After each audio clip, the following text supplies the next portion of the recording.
Aisyah adalah istri dari Nabi Muhammad SAW.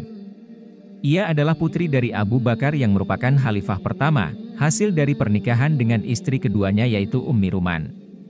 Ibunda beliau termasuk ke dalam Ummul Mukminin, ibu orang-orang mukmin. Ia dikutip sebagai sumber dari banyak hadis, di mana kehidupan pribadi Rasulullah SAW menjadi topik yang sering dibicarakan. Aisyah binti Abu Bakar adalah satu-satunya istri Nabi Muhammad SAW yang saat dinikah oleh Nabi berstatus gadis. Sedangkan istri-istri Nabi Muhammad yang lain umumnya adalah janda. Aisyah terlahir 4 atau 5 tahun setelah diutusnya Rasulullah SAW. Abu Bakar merasa Aisyah sudah cukup umur untuk menikah. Karena hal itu, Aisyah akan dinikahkan dengan Jubair bin Mut'im, tetapi pernikahan tersebut tidak terjadi, disebabkan ayah Jubair yaitu Mut'im bin Adi menolak Aisyah dikarenakan Abu Bakar telah masuk Islam pada saat itu. Istri Mut'im bin Adi mengatakan tidak mau keluarganya mempunyai hubungan dengan para muslim, yang dapat menyebabkan Jubair menjadi seorang muslim.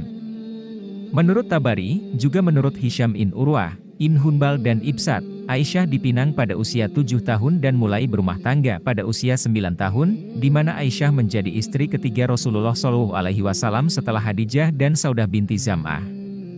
Tetapi, terdapat berbagai silang pendapat mengenai pada umur berapa sebenarnya Rasulullah SAW menikahi Aisyah. Sebagian besar referensi termasuk Sahih Bukhari dan Sahih Muslim, menyatakan bahwa upacara perkawinan tersebut terjadi di usia 6 tahun, dan Aisyah diantarkan memasuki rumah tangga Muhammad SAW sejak umur 9 tahun. Sedangkan menurut penelitian yang dilakukan Gulam Nabi Muslim Sahid, dengan berdasarkan referensi dari kitab Ahmal fi Asma, Al-Rijal karangan Al-Hatib Al-Tibrizi di mana dalam kitab tersebut disebutkan setidaknya Aisyah berumur 19 tahun saat menikah dengan Rasulullah SAW. Selama 9 tahun hidup dengan Rasulullah SAW, beliau dikenal sebagai pribadi yang haus akan ilmu pengetahuan. Ketekunan dalam belajar menghantarkan beliau sebagai perempuan yang banyak menguasai berbagai bidang ilmu.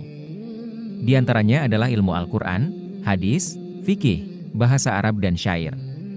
Keilmuan Aisyah tidak diragukan lagi karena beliau adalah orang terdekat Rasulullah yang sering mengikuti pribadi Rasulullah SAW. Banyak wahyu yang turun dari Allah Subhanahu wa Ta'ala disaksikan langsung oleh Aisyah. Aku pernah melihat wahyu turun kepada Rasulullah SAW pada suatu hari yang sangat dingin sehingga beliau tidak sadarkan diri, sementara keringat bercucuran dari dahi beliau. Hadis riwayat Bukhari. Aisyah juga dikenal sebagai perempuan yang banyak menghafalkan hadis-hadis Rasulullah SAW. Sehingga beliau mendapat gelar Al-Mukatsirin atau orang yang paling banyak meriwayatkan hadis. Ada sebanyak 2.210 hadis yang diriwayatkan oleh Aisyah radhiyallahu anha. Di antaranya terdapat 297 hadis dalam kitab Syahihain dan sebanyak 174 hadis yang mencapai derajat muttafaq alaih.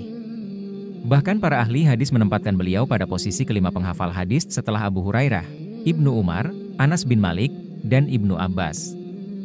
Dalam hal kekritisannya, Aisyah menyampaikan protes pada hadis diriwayatkan Abu Hurairah yang berbunyi, seorang perempuan masuk neraka karena ia membiarkan kucing betina kecil kehausan.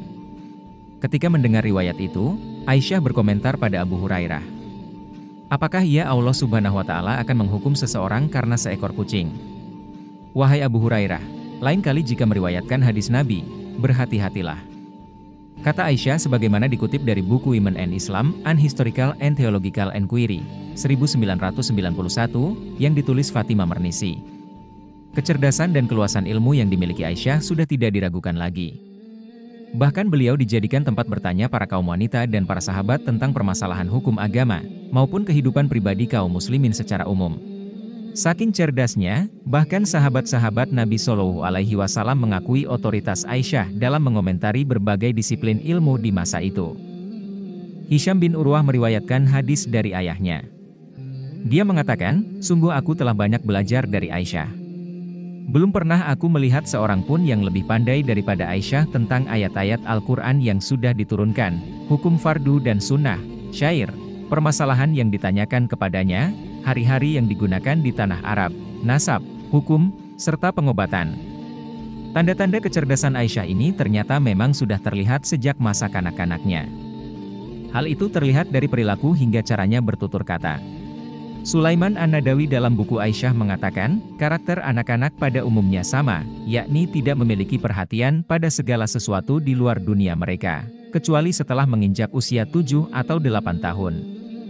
Namun, hal ini berbeda dengan Aisyah. Aisyah kecil justru memiliki ingatan luar biasa terkait segala peristiwa yang dialaminya semasa kanak-kanak. Sejak kecil, Aisyah juga disebut mampu memahami hadis-hadis Rasulullah SAW yang dinilai mudah baginya lalu diriwayatkan olehnya. Bahkan ia juga mampu menyimpulkan hukum dan cabang fikih dari hadis tersebut. Aisyah juga mampu menjelaskan hikmah-hikmah dan maslahat dari peristiwa-peristiwa yang dialaminya saat kecil. Saat bermain pun jika mendengar ayat Allah dibacakan, dia bisa mengingatnya. Tulis Sulaiman An-Nadawi. Keterangan ini dapat dibuktikan dari salah satu riwayat hadis yang menyebutkan bahwa ada satu firman Allah Subhanahu wa Ta'ala yang turun saat Aisyah masih kecil. Berikut bunyi hadisnya. Aisyah berkata, ada satu ayat yang turun kepada Nabi Muhammad SAW di Mekah ketika aku masih kecil dan sedang bermain-main. Ayat itu berbunyi, bahkan hari kiamat itulah hari yang dijanjikan kepada mereka. Hari kiamat itu lebih dahsyat dan lebih pahit. Quran Surah Al-Qamar 46. Saat Rasulullah SAW hijrah, Aisyah bahkan belum menginjak usia 8 tahun. Namun pada masa itu, Aisyah sudah mampu dan paham dalam menjaga rahasia-rahasia peristiwa hijrah Rasulullah SAW dan seluk-beluknya. Sulaiman An-Nadawi bahkan menyebut, tidak ada satupun sahabat Nabi yang dapat menandingi Aisyah dalam hal mengingat peristiwa bersejarah ini secara rinci seperti yang diingat olehnya. Kebersamaan Aisyah dan Nabi Muhammad SAW tidak lepas dari cerita-cerita romantis. Rasul begitu mengenal karakter Aisyah. Tanpa perlu bertanya dan berkata, Rasul tahu kapan Aisyah marah atau bahagia meski sang istri kerap menyembunyikan perasaannya dengan rapi. Begitu istimewa Aisyah sampai di hari-hari terakhirnya, Rasul meminta agar dirinya dirawat di rumah Aisyah. Saat sakitnya semakin parah, Rasul meminta Aisyah memeluk dirinya. Berulang kali ia berucap, Ya Allah, kepada Ar-Rafiq Al-A'la, sahabat yang agung, tempat tertinggi di surga. Kemudian, Rasulullah SAW pun wafat. Setelah Rasulullah SAW wafat, Aisyah menghabiskan hidupnya untuk perkembangan dan kemajuan Islam. Rumah beliau tak pernah sepi dari pengunjung untuk bertanya berbagai permasalahan syariat. Sampai-sampai Khalifah Umar bin Khattab dan Utsman bin Affan mengangkat beliau menjadi penasehat. Hal ini merupakan wujud penghormatan Umar dan Utsman terhadap kemuliaan ilmu yang dimiliki oleh Aisyah. Aisyah juga dikenal sebagai pribadi yang tegas dalam mengambil sikap. Hal ini terlihat dalam penegakan hukum Allah. Aisyah langsung menegur perempuan-perempuan muslim yang melanggar hukum Allah. Suatu ketika dia mendengar bahwa kaum wanita dari Hamash di Syam mandi di tempat pemandian umum. Aisyah mendatangi mereka dan berkata, aku mendengar Rasulullah SAW bersabda, perempuan yang menanggalkan pakaiannya di rumah selain rumah suaminya maka dia telah membuka tabir penutup antara dia dengan Tuhannya. Hadis riwayat Ahmad, Abu Daud, dan Ibnu Majah. Aisyah pun pernah menyaksikan adanya perubahan pada pakaian yang dikenakan wanita-wanita Islam setelah Rasulullah SAW wafat. Aisyah menentang perubahan tersebut seraya berkata, seandainya Rasulullah SAW melihat apa yang terjadi pada wanita masa kini, niscaya beliau akan melarang mereka memasuki masjid sebagaimana wanita Israel dilarang memasuki tempat ibadah mereka. Di dalam Tabakat Ibnu Sa'ad mengatakan, bahwa Hafsyah binti Abdirrahman menemui Ummul Mukminin Aisyah. Ketika itu Hafsyah mengenakan kerudung tipis. Secepat kilat Aisyah menarik kerudung tersebut dan menggantinya dengan kerudung yang tebal. Dalam hidupnya Aisyah radhiyallahu anha juga dikenal sebagai pribadi yang dermawan. Dalam sebuah kisah diceritakan bahwa Aisyah pernah menerima uang sebanyak 100.000 dirham. Kemudian beliau meminta para pembantunya untuk membagi-bagikan uang tersebut kepada fakir miskin, tanpa menyisakan 1 dirham pun untuk beliau. Padahal saat itu beliau sedang berpuasa. Harta duniawi tidak menyilaukan Aisyah, meskipun pada saat itu kelimpahan kekayaan berpihak kepada kaum muslimin. Aisyah tetap hidup dalam kesederhanaan sebagaimana dicontohkan oleh Rasulullah SAW. Aisyah radhiyallahu anha meninggal pada malam Selasa, tanggal 17 Ramadan setelah sholat witir, pada tahun 58 Hijriah. Yang demikian itu, menurut pendapat mayoritas ulama. Ada juga yang berpendapat bahwa beliau wafat pada tahun 57 Hijriah, dalam usia 63 tahun dan sekian bulan. Para sahabat Ansyar berdatangan pada saat itu, bahkan tidak pernah ditemukan satu hari pun yang lebih banyak orang-orang berkumpul padanya daripada hari itu, sampai-sampai penduduk sekitar Madinah turut berdatangan. Aisyah radhiyallahu anha dikuburkan di pekuburan Baqi.